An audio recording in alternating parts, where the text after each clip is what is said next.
यहाँ तेजस्वी जी ने आपके लिए कभी अशोभनीय शब्द का इस्तेमाल किया? धमकी दे रहे हैं कि जेल भेज देंगे। आपने सबको एक एक करके गाली दी है। मैं प्रधानमंत्री जी की अब ऐसा बोलने लगे हैं, किसी बात को गंभीरता से नहीं लेता हूँ।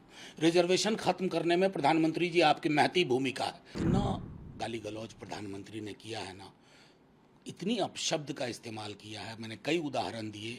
अपने विपक्षियों को कहा मुजरा करते हैं, भैंस खोल लेगा, बिजली काट देगा, टोटी उखाड़ लेगा। उसके बाद उनको मेडिटेशन की सचमुच ज़रूरत है। बिना कैमरे के प्रधानमंत्री जी आप ध्यान में जाइए, हमें कोई विजुअल्स नहीं चाहिए। बहुत सारे विजुअल्स हैं आपके, तब समझूंगा कि आपने ध्यान किया है, अन्यथा इसको मैं ढोंग और पाखंड के सिवा कुछ नहीं मानता। प्रधानमंत्री जी जब नए दौर की बात करते हैं ना, तो मुझको लगता है अब स्वीकारोक्ति है।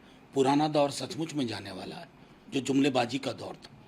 जो प्रधानमंत्री 14 में 2 करोड़ रोजगार प्रतिवर्ष की गारंटी पे आया हो, उसकी जुबान से रोजगार शब्द न निकले, महंगाई शब्द न निकले, आर्थिक सामाजिक न्याय पर चुप रहे, उस प्रधानमंत्री का ये कहना कि नया दौर आने वाला है, ये स्वीकारोक्ति है।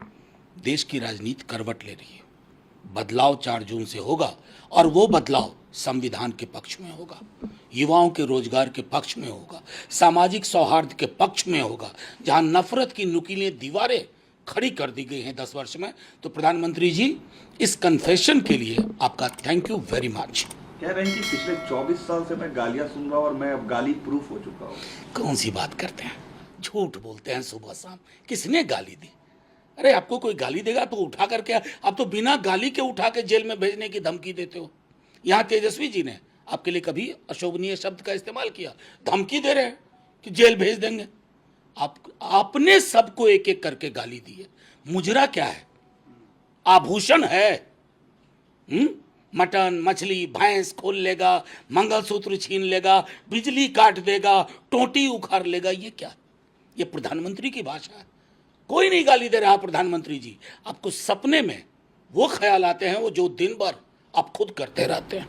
उन्होंने कहा कि रिजर्वेशन इस चुनाव का की इशू है और आप लोग वोट बैंक की पॉलिटिक्स करते हैं ऑपोजिशन। मैं प्रधानमंत्री जी की अब ऐसा बोलने लगे हैं, किसी बात को गंभीरता से नहीं लेता हूँ। रिजर्वेशन खत्म करने में प्रधानमंत्री जी आपकी महती भूमिका है। आरक्षण के अंदर 15-16 जो संविधान की धारा है, सरकारी नौकरी में आरक्षण है। आपने सरकारी नौकरियां कितनी दी है? आरक्षण तो यूं ही खत्म कर दिया। हाँ, आपके लोगों ने तो प्रियम्बल तक बदलने की कोशिश की। मैं सदन में था। आपको सोशल जस्टिस से घृणा है, सामाजिक न्याय से घृणा है, सेक्युलरिज्म से घृणा है, आपको उन तमाम प्रगतिशील विचारों से घृणा है जो नागपुर का विधान इजाजत नहीं देता। अगर आपको इतनी ही हिम्मत थी ना, तो आप कहते बंच ऑफ थॉट के लेखक गुरु जी गोलवलकर से हमारा कोई ताल्लुक नहीं है। आप नहीं कह पाएंगे। प्रधानमंत्री ने आज बंगाल में रैली की, संभवतः आखिरी रैली होगी इस चुनाव से लेकर। उन्होंने कहा है कि 3 से 80 सीट पर हम लोग पहुंचे और मैक्सिमम सक्सेस हमें बंगाल में मिलेगा। नहीं, ये देखिए लोकतंत्र की खूबसूरती क्या है ना, ये पार्टी 2 सीट पे थी, आप सरकार बना लिए, तो ये जो अर्श से फर्श पे पहुंचाने का काम जनता करती है। जनता ये समझ गई है कि आपने सिवाय नफरत, घृणा और जुमलेबाजी के कुछ भी नहीं दिया, कुछ भी नहीं दिया। 0 बटा सन्नाटा। तो जनता को क्या चाहिए? परोस परोस के आप ये कहिएगा कि इससे घृणा करो, उससे घृणा करो। जनता थाली देखती है, जनता अपने बच्चे का रोजगार देखती है। उस पर आपकी चुप्पी प्रधानमंत्री जी आपराधिक है। दुनिया का कोई प्रधानमंत्री या राष्ट्रपति इन मौलिक समस्याओं से दूर जाकर के भैंस, मटन, मंगलसूत्र नहीं करता और मुजरा नहीं करता। आखिरी चरण से पहले प्रधानमंत्री कन्याकुमारी जा रहे हैं, मेडिटेशन करेंगे 31 से 1 तक। देखिए इतना गाली गलौज प्रधानमंत्री ने किया है ना, इतनी अपशब्द का इस्तेमाल किया है। मैंने कई उदाहरण दिए। अपने विपक्षियों को कहा मुजरा करते हैं, भैंस खोल लेगा, बिजली काट देगा, टोटी उखाड़ लेगा। उसके बाद उनको मेडिटेशन की सचमुच ज़रूरत है। लेकिन ध्यान का मतलब होता है ना, कैमरा लेके मत जाइएगा प्रधानमंत्री जी।